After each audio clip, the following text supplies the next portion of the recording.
go.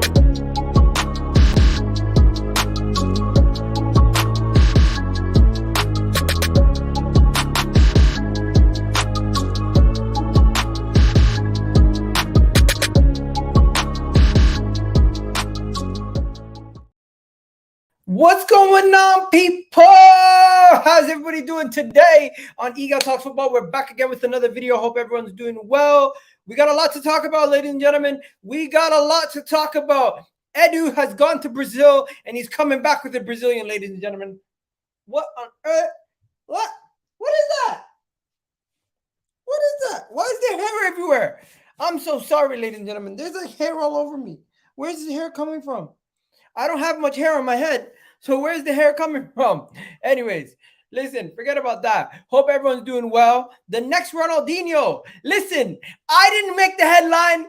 The headlines come to me. I don't make the headlines. They come to me. Edu is doing a madness. He's gone to Brazil. He's coming back with the Brazilian. I'm going to give you guys all the information as we go. If you don't know, Edu has said that we're going to have a massive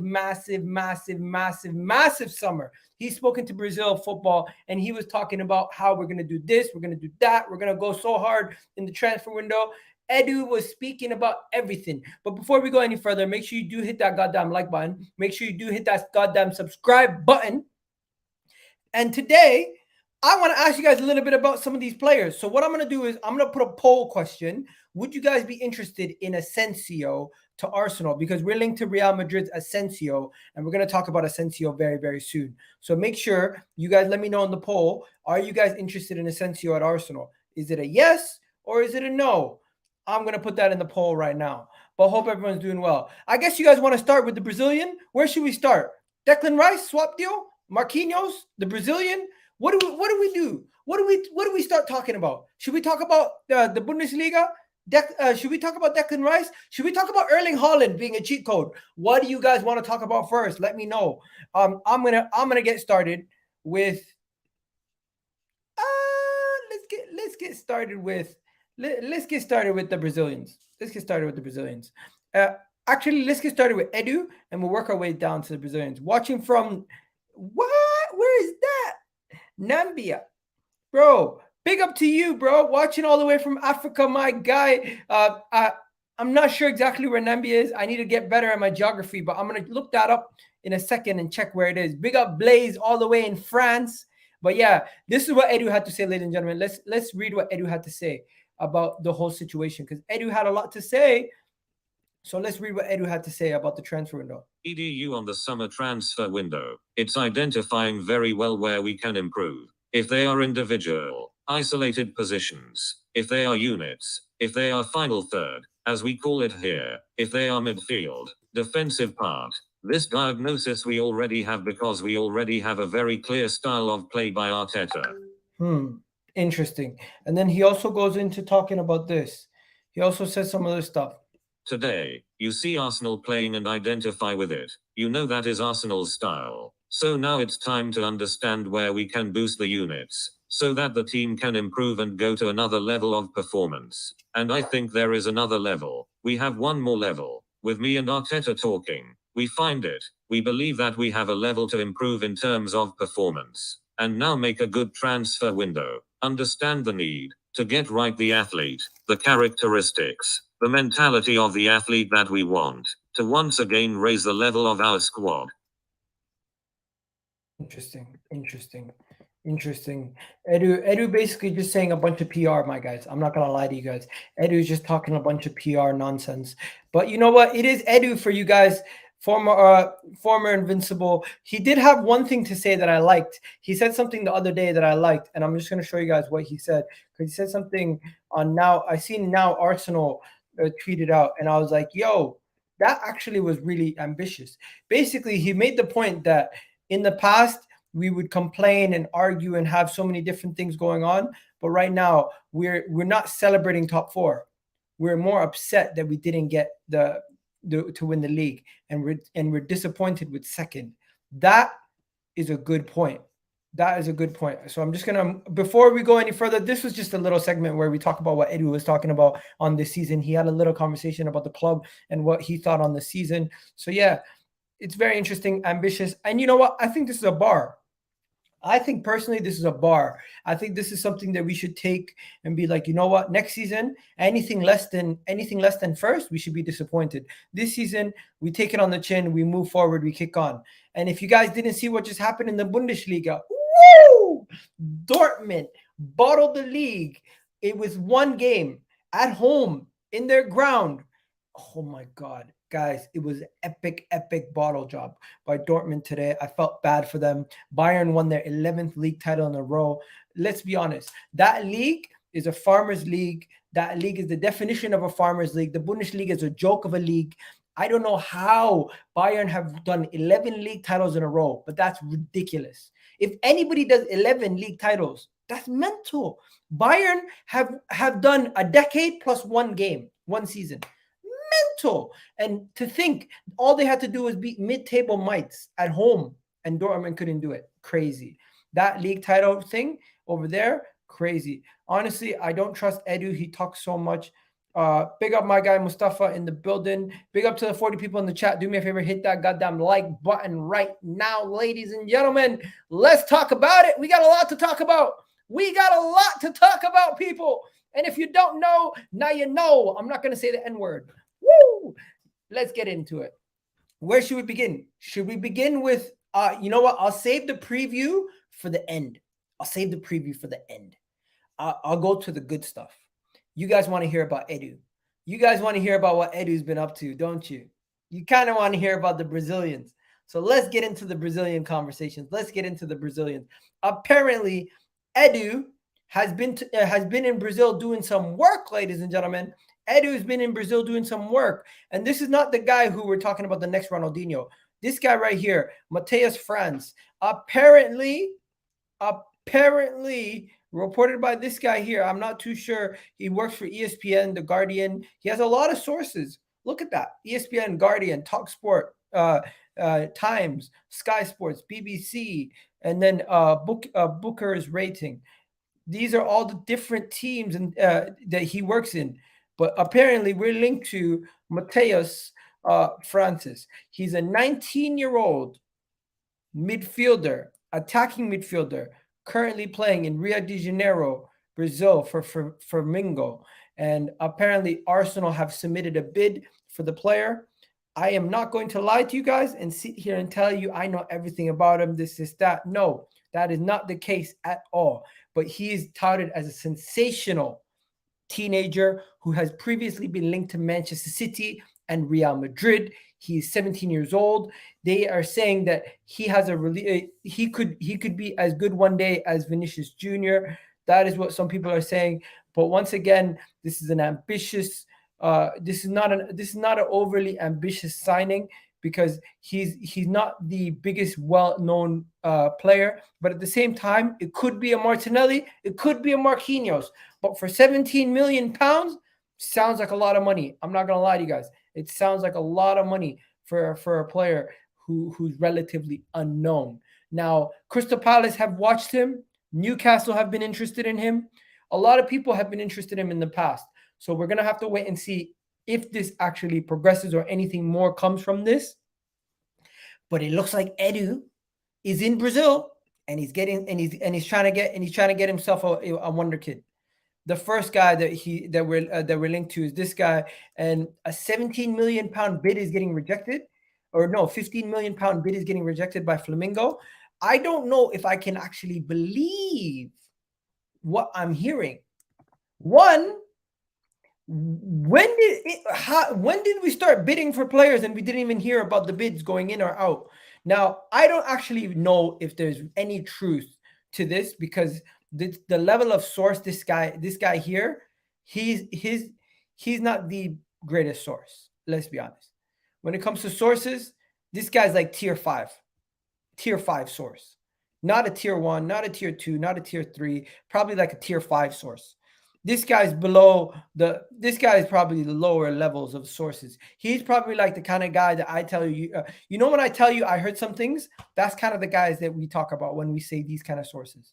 Can't trust it too much. You can't trust it too much. But you take it with a grain of salt. You see what they're saying. You see that there's interest, a rejected bid. let's see. Keep an eye on it. Keep an eye on it. Question, random question. What club do you, everyone thinks will get promoted between Luton and Coventry? Good. You know what? That's a good question. That's a good question. Who does everyone think is going to get promoted? Who does everyone think is going to get promoted? Let me know what you guys think in the chat.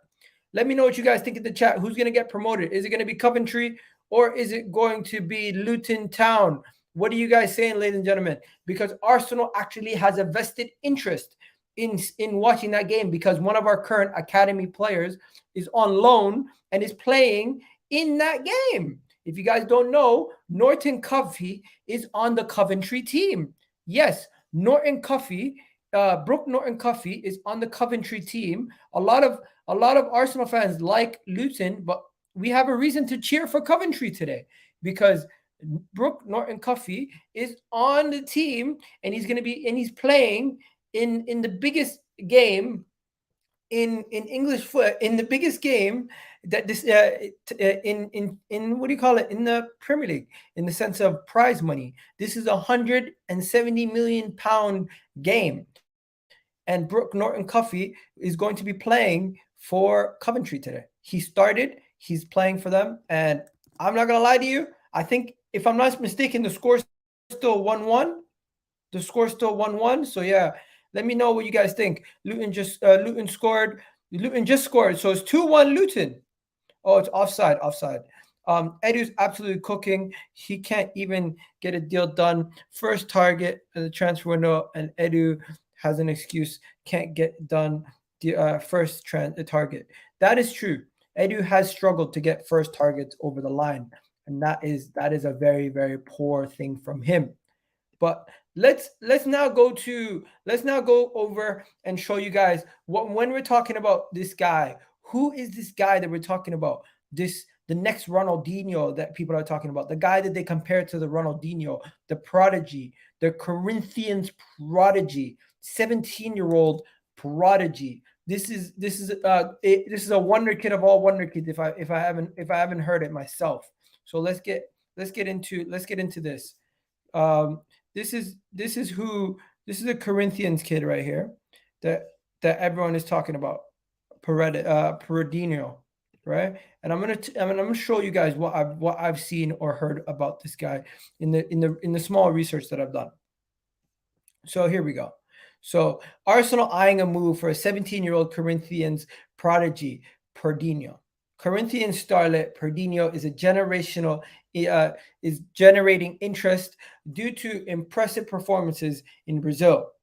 The Brazil talent guru Neto reported to Arsenal. This is the same guy who also found, if I'm not mistaken, the Brazil transfer guru Neto is also the same guy who found Martinelli. If I'm not mistaken, is that not who found Martinelli? Let me see if I can see if that's the guy who found Martinelli. Is it the guy who found Martinelli? No, he's not the man who found Martinelli, but he's the one who. Yeah, he is. He is the man who found Martinelli. This is the man who found Martinelli. He also found Pedro Neto. No, this is not. One second. Ex-Brazilian midfielder Neto labels Martinelli in Qatar lack of respect for football due to. Ooh. Wow. He actually dissed Martinelli, this guy. This guy is actually the guy who dissed Martinelli for making the World Cup squad. So interesting. Anyways, he reported that Arsenal are keeping tabs on the midfielder. He's been compared to Ronaldinho in the past. That is a massive comparison. To be compared to Ronaldinho, the legend, one of the biggest legends in Brazilian football and in world football history.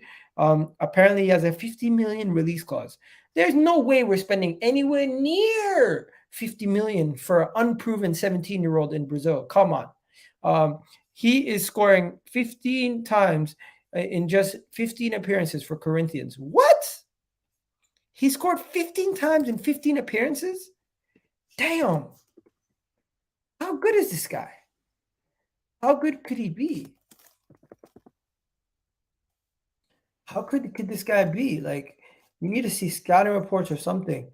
I'm not gonna lie to you guys. I'm not in the business of getting more and more young players like that. Like, I'm not in that business right now. But I'm down to find out what's going on with some of these guys. Oh, what did I do? What did I do? What did I do? What just happened? Stop casting. Stop casting, for God's sakes. I went to go find something right now, and in the middle of trying to find something, what happened is it went and it just changed the whole thing. But this kid, apparently, he's a baller. So what I'm gonna do right now is midstream, I'm gonna go straight to a scouting report from Brazilian Scout to see if he has anything on this kid. Because if this kid is any good, we would already have a scouting report from my guy, Brazilian Scout. And Brazilian Scout did do a report on him 4 months ago. So let's see. I just need to go one more YouTube ad and then we're in. Okay, we're in, ladies and gentlemen. We're in. We're in. Let's chill. Let's get you guys involved now. Let's get you guys involved. Let's get you guys involved. Without let's try not to get egal copyrighted today. Let's try not to get copyrighted. Let's try not to get copyrighted. Okay, so here we go. So what it says here is that if you can see, can you guys see the screen? Yeah, so it says they're comparing him to Martinelli, Chiesa, and Antonio Nusas. I don't know too much about Antonio Nusas, but if they're comparing him to Martinelli and Chiesa, that is good comparisons right there. They're saying he's 17 years old at this point. He's right-footed. He can play left, right, and striker. He's 5'8", 150 pounds. Bro, you're too small right now to be playing in the Premier League. 5'8", 150 pounds. You're pretty scrawny. You're too skinny. You need to get in the gym because 150 pounds, 5'8" in the Premier League, you're not gonna last long. You need to get stronger. I remember when Martinelli arrived, he was very weak. He couldn't really handle and be durable in the Premier League. This was his best season, and he was a lot more durable. He's a flair player. His finishing is up there. His acceleration is there. His balancing, agility, creativity, ball control, work rate, athleticism is all there. You know what they're saying? They're saying a couple things. I don't honestly want to watch any of the footage because I'm gonna get copyright striked. But I'll tell you guys this. We need to see more. We need to see more before I'm convinced. I'm not convinced yet.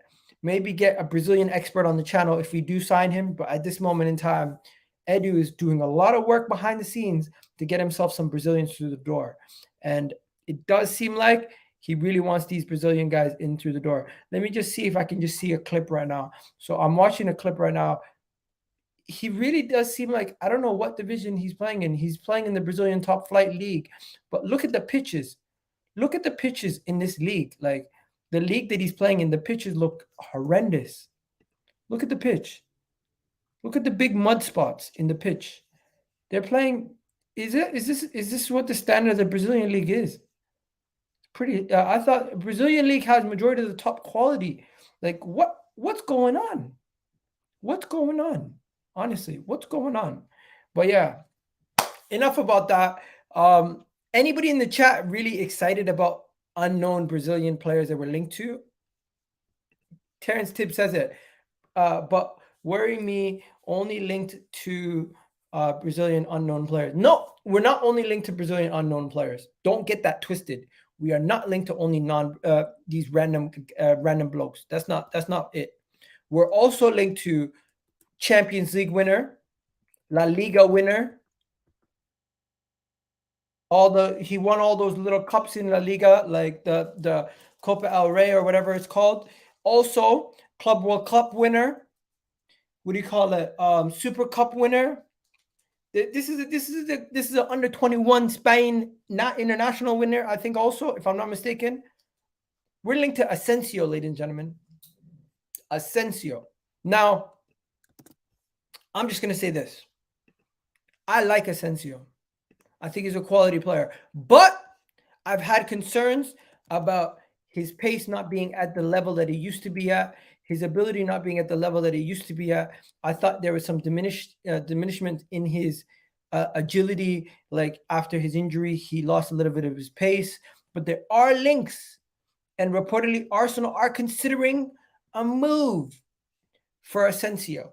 That is what's being reported at this moment in time. So with that being reported, it's not the strongest of links, but there are links still. Now, this guy is not the biggest source. He's like tier 3, but I'll show you guys some of the guys who are linking us to him at this moment in time.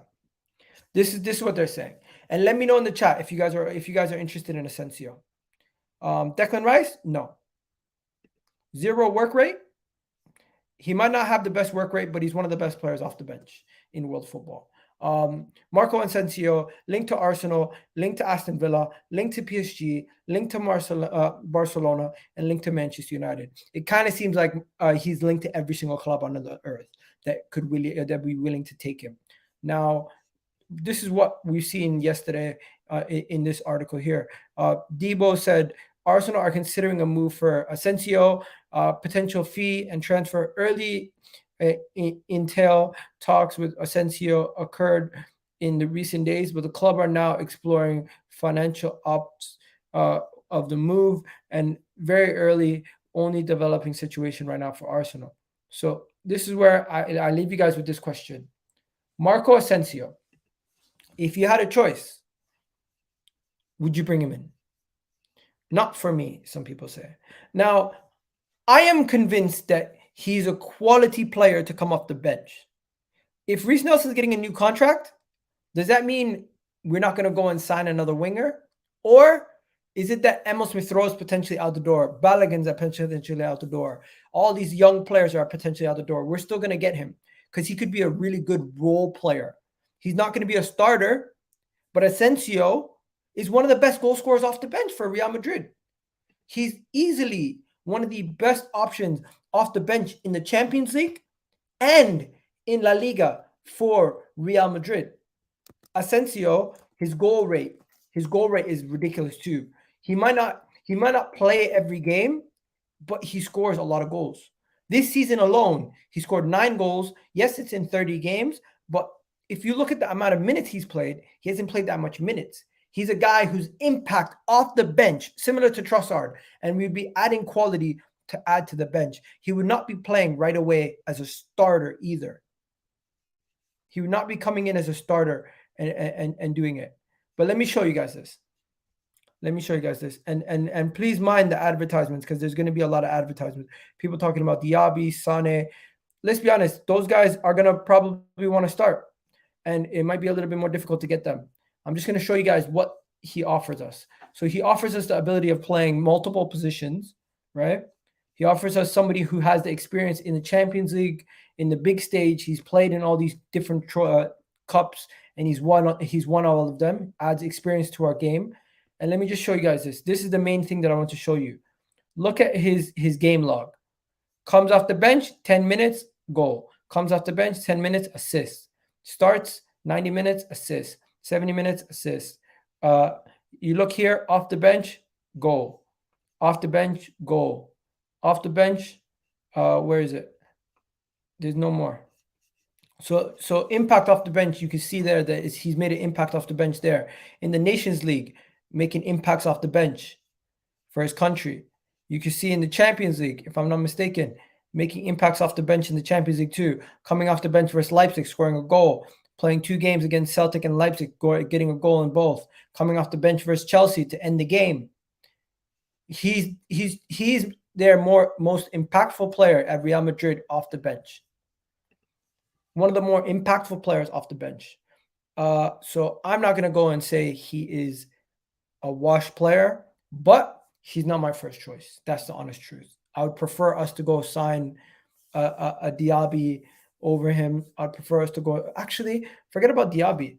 I think the most sensible signing would be Asensio, but I don't want a winger. I want a striker. That's my thing. I don't want us to go and sign another winger. I want us to sign another striker. I think we can still play Jesus on the wing if we need to. So it doesn't really make sense for me to go in and fill up the team with so many wingers. Why do we need so many wingers? We need more goal scorers, massive goal scorers in this team. And the best way to do it is you go and buy another out-and-out striker to play in this team. But I guess they want to buy more squad depth in the wing position, and that's probably where they're going to rotate the most. Maybe they view Martinelli's future position as a number 9. I don't know. We don't seem to be interested in buying a striker this summer. That's just the honest truth to everybody right now. People talking about Diaby. The Diaby links have gone quiet. We haven't heard too much about Diaby. Leroy Sané is not leaving Bayern at this moment in time. That is just the honest truth. Asensio really linked to Arsenal. Yeah, he really is. He really is linked to Arsenal, and he's also linked to a lot of clubs across world football. So we're going to have to see. So he would leave Real Madrid's bench to sit on Arsenal's bench. Think, Iga. Hey, sometimes you go where the money's at. Sometimes you go where the playing time's at. Depends what people want. We've seen people move from bench to bench before. We've seen people move to go get starting jobs. But that's just what's being reported. I'm just telling you guys what's being reported. Don't shoot the messenger. I'm just telling you what's being reported, my guy. That's what's being reported at this moment in time, and I'm just here to tell the message. It seems like you're shooting the messenger now. Like, hey, it is what it is. That's the situation that we find ourselves in. And if the player does come in, he would be moving from one bench to another. That is the honest truth. He would be moving from one bench to another. But let me just show you guys something a little bit for a second. This guy here. Now, the Galatasaray right back that Arsenal's interested in, things are getting interesting with him because it's really seeming like this signing could be an actual thing. Now, similar to the previous one, I'm gonna go and find a video for you guys to see if we can find a video of him or something. But when it comes to this guy, Sacha, let's see what we can find, because he's pacey. Like, when I say pace, his pace is up there with like Hector Bellerin and like Kyle Walker. He's up there. He's one of the fastest guys. Forget FIFA for a second, but just like in the Turkish league. And he's one of the best talents in that league at that right back position. I've seen some scouting reports on him that they consider him an elite player in his position over there. And I need to see a little bit more, because I'm not gonna lie to you, as you guys know, I like to deep dive and find out way more about these guys before I start giving you guys too much information. But at this moment in time, from his previous season, he's very highly rated. He's a very highly rated player. He's a 22-year-old French international, right? Who's right-footed and plays right back. And he's been a right winger previously also. Strong potential to be a better player. He's not like the top talent. He's not the biggest talent, but this is what they're saying right now. This was what a scouting report on the player said, right? Let me read it to you guys.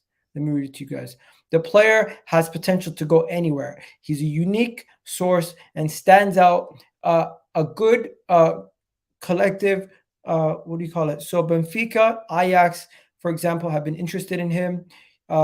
Teams also in the championship are exploring him, but he will give anybody who buys him a large profit, as he could potentially reach the top level. His intelligence as a player is up there. He's notably known for his ability to get himself out of tough situations, and he always gives what does it say? As well as the fact that he always gives a pause and improve to his team game with the ball. So he's really good on the ball. Physically, he's there. And when it comes to his, let me just read this. He's not that tall. I don't know what they're talking about. Defensive transition. Okay, so this is an issue. Let me read this part here. His competitive attitude is impeccable. He shows commitment at various moments of the game, both in pressing, at which time he is very good at containment and on defensive transitions. Besides, he never hides from the game.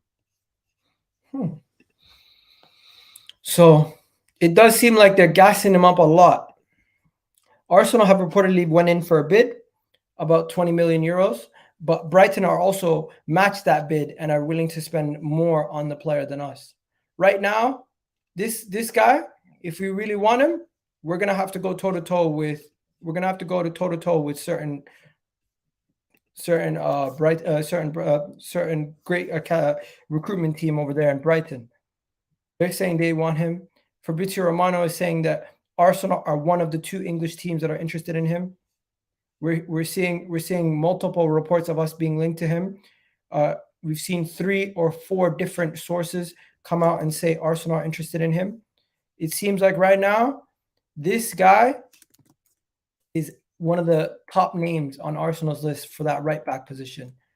If it happens, we won't know until later in the window, because I don't think Arsenal is going to make a signing this early in the window. The window technically hasn't even opened. Once it opens, I don't think Arsenal is going to go and just do his thing. But understand, this is a former right winger who's transformed into a right back.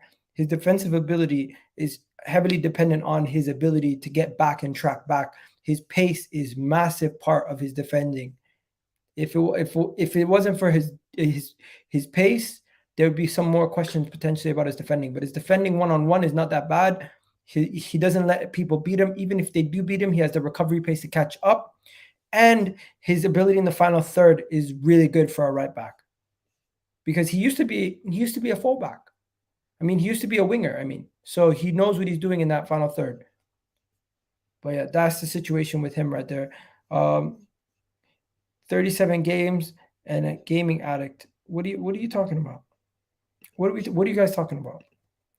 Where did that come from? I'm so confused. So confused. Let me show you guys what the next thing that I wanted to talk about was, because there is one more. There's a couple more things that we needed to talk about before I go.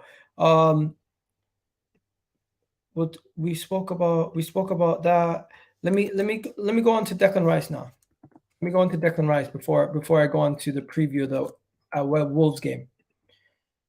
I don't know if you guys know, but Man City won a swap deal for Declan Rice. Yeah. This is coming from a West Ham source. This is coming from a West Ham source, but the West Ham source has reported a potential swap deal. This is not the first time it's being reported. This was originally reported back in January the 7th that Calvin Phillips and Declan Rice could be involved in a swap deal plus cash for Manchester City, for Declan Rice to end up at Manchester City in the summer. But now this report that was reported in January has resurfaced. So the report itself is that I have a feeling that patience is running thin with him, and I have said that I wouldn't be surprised if Man City were to offer Phillips in exchange for Rice at the end of the season. So there is a potential possibility that Declan Rice for Calvin Phillips could happen. That is a potential possibility, ladies and gentlemen. Now, let me find the actual article that I seen yesterday about this. So I seen some stuff about this. Where is it? Where is it? Okay. Man City told they do not need. Man City have sent a message saying they do not need Declan Rice. What? Let me read this. What's going on here? So Man City already have players and new signings in the midfield without needing to chase Declan Rice with Arsenal and Chelsea in the summer. Interesting. So speaking to the BBC, Phillips said, "Nah, this is all guessing. This is all guessing. Don't really get yourselves too worried about that." I just read the actual article itself. It's pretty much saying that Manchester City don't want Declan Rice, but that's basically guessing based off of what Calvin Phillips said. There's no real like legitimate links or anything. This at this moment in time is media putting 1 and 2 together and coming up with Declan Rice swap deal. There's no actual like new links to this. The previous links in January was also somebody saying, I think this could happen. There's no actual like, I know this is going to happen. Most of it is just, I think it's going to happen. I think this is going to happen. I think that's going to happen. So there's a lot of guessing, no actual concrete evidence or actual links. You don't see Fabrizio Romano or David Ornstein or anybody of those ilk speaking about this at this moment in time. So we're just going to have to wait and see how things escalate from here, right? Granit Xhaka's last game. Granit Xhaka is going to have his last game at Arsenal, and it's going to happen tomorrow. Tomorrow is going to be Granit Xhaka's final game. This was reported by Granit Xhaka himself. Granit Xhaka, this is what he had to say. Let me get it. I don't want to butcher it, so I'm going to just get the audio to do it for me. Granit Xhaka, if next week we know much more what happens with my future, I will be thankful for the fans because how they treat me after this. I didn't expect that, if I am honest. I am thankful for that and I want to give them something back for maybe my last game on Sunday. Hinting that he would love to score a goal on Sunday. I think it's destined that Granit Xhaka scores a goal against Wolves. I'm not going to lie to you guys. He's probably going to start against Wolves. Let's just go into the Wolves conversation. It is going to be Granit Xhaka's final game, and there are going to be some players out with injury. This is probably what the team is going to be. With Reece Nelson's probably going to start. Odegaard is going to start. Cavior, Gabriel, Tierney. Tierney's going to have his final game also. Jorginho. I don't know if Partey starts. Why Fabio Vieira is playing at right wing, left wing at this moment in time, I'll tell you. Because apparently, Sacha, Trossard are all out. So Sacha and Trossard are both out injured, apparently. They're doubtful for this game. So they could be missing this game. And it could be a situation where neither of them play against Wolves. So this is why this lineup is being predicted. But if anything tells me anything, one of them is probably going to be fit and one of them is probably going to take that place from Vieira. There's no way that Vieira is going to play on the wing if any of those guys are fit and available. So we're going to see who's going to be available from those two tomorrow. This is probably the predicted lineup. Honestly, there's no pressure against Wolves. Wolves have nothing to play for either. We're probably going to win the game in front of our fans 5-0, or it's going to be a shit 1-0 win. Either way, you never know what you're going to get with Arsenal. Business end of the season, game's done, no pressure. Last game of the season, we tend to really have a good beat down on our opponents. That's what I'm probably going to go with also. And there's no real big analyzation that needs to be done. Arsenal's form recently has been horrendous. We've lost 3 out of our last 5 games. Wolves haven't been any better. They've won 2, they've drawn 1, and they've lost 2. So it's not really any better. Wolves are going to be missing Matinho. Midfielder will be missing the game as his exit looms also. 3 Arsenal players are out for this game. As you guys, as I told you guys just a couple seconds ago, with Bukayo Saka potentially out, so is also Trossard, and Reece Nelson is going to feature, but he was potentially going to miss this game also.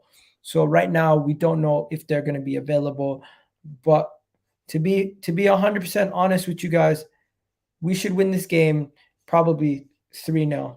I'm saying we win this game 3-0. It's a testimonial game basically to Granit Xhaka and Kieran Tierney. And if anybody else leaves, it's going to be a testimonial game to them too.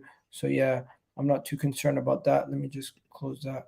But yeah, this is the real situation at this moment in time. I'm not too focused on tomorrow's game. I feel like it's just going to be a nothing game. The game that I'm going to be focused on is this game right here, Everton's game versus Bournemouth. Because if Everton lose,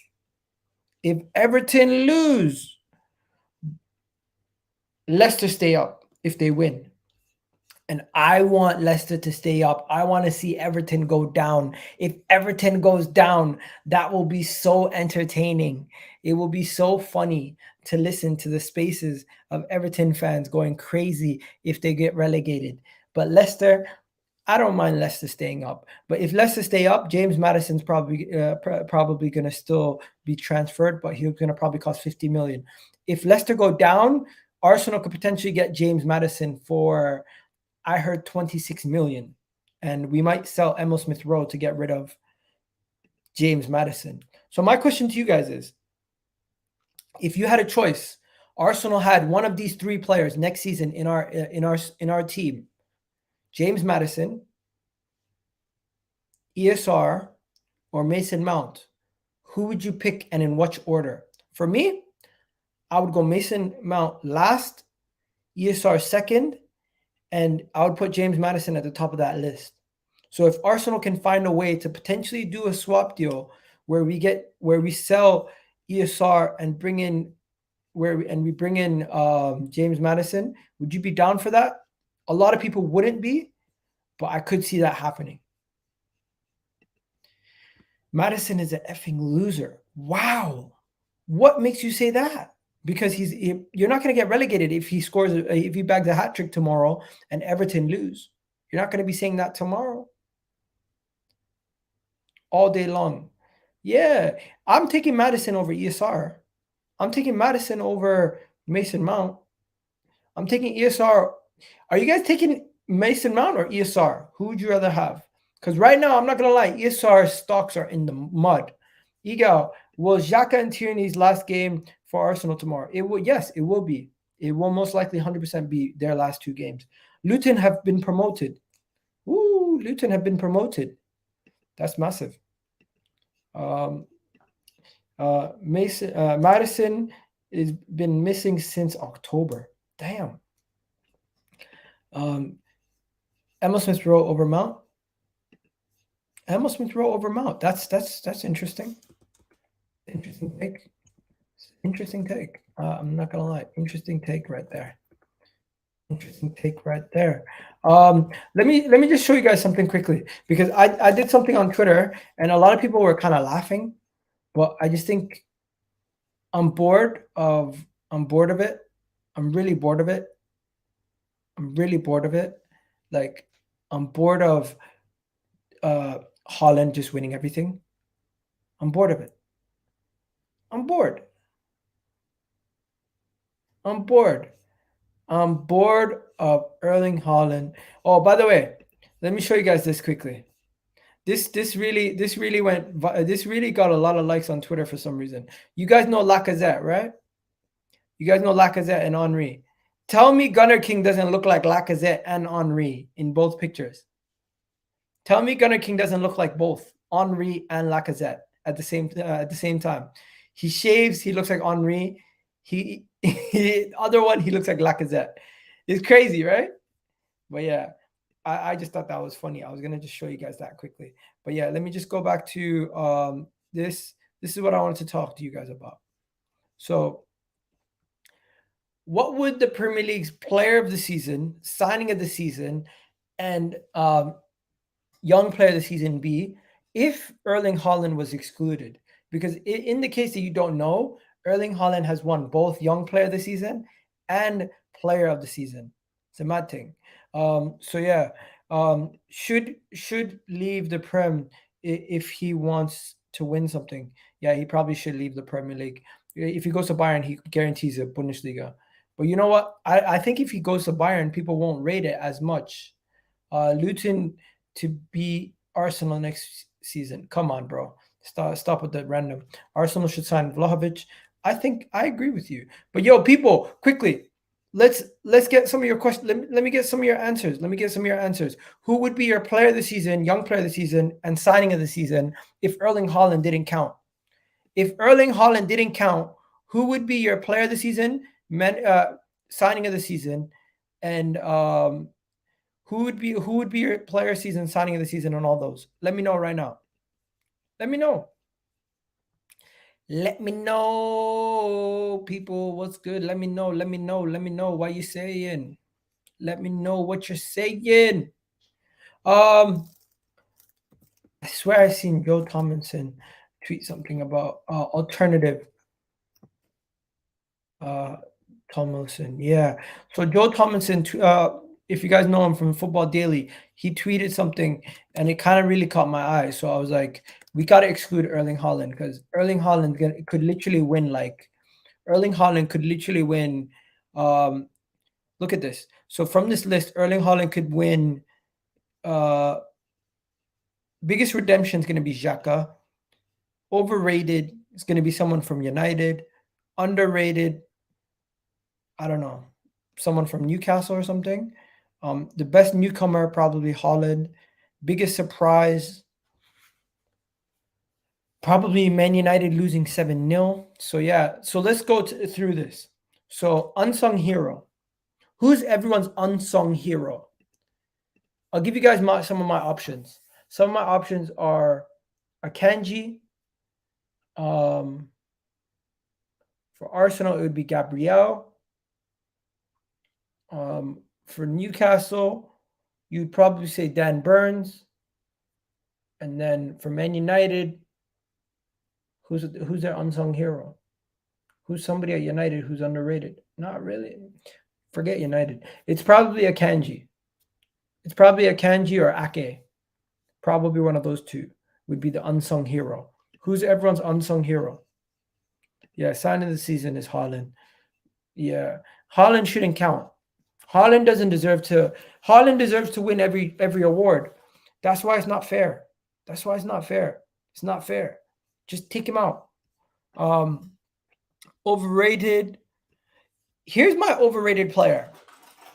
And it might be harsh, but De Gea.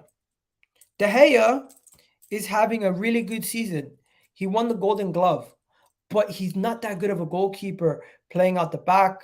He's really good at stopping shots, but the real reason why he has all those clean sheets is because his team plays really defensive. Man United don't really play attacking football this season when you really think about it. Like, I'm not making fun of United. I'm more making fun of De Gea. You know what I mean? I would put Rashford as an overrated person too, because you guys are speaking about him as if he's the best player in the world or something at certain points in the league campaign. That's kind of crazy. You could also say some Arsenal players are overrated because we speak about some of our players in that position. Underrated. Who's underrated? Gabriel. Akanji. It's the same as unsung heroes almost. You know who's underachieved? Underachieved, I would have to say, is Richarlison. Richarlison underachieved the most. Richarlison is the biggest underachiever. It has to be Richarlison. Best newcomer, Haaland. Biggest surprise is Man United losing 7-0 to Liverpool. Biggest redemption.